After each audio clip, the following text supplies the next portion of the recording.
Yes. Again, the question, Ms. Maria Villarica, what does beauty mean to you beyond physical appearance?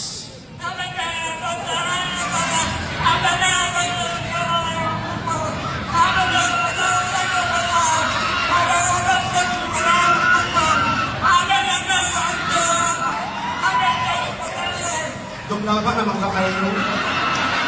I believe that in today's generation is bombarded with so many problems, confusions, that everyone must be aware of what's happening around in order to sustain the struggle of life.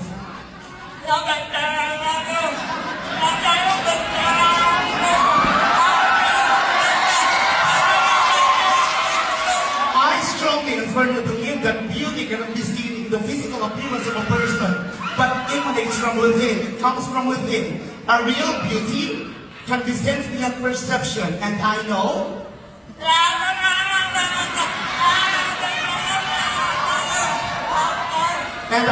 that tonight is not only a competition of the beautiful young ladies, but a competition with the talent and skills.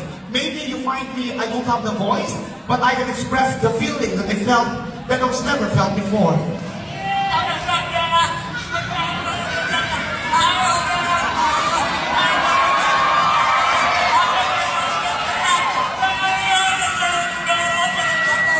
Let's always remember that we don't like to judge.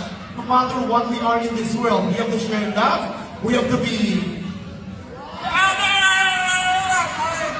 And of course, we have to love one another, because at the end of the day, what matters most is the happiness that we have in our life.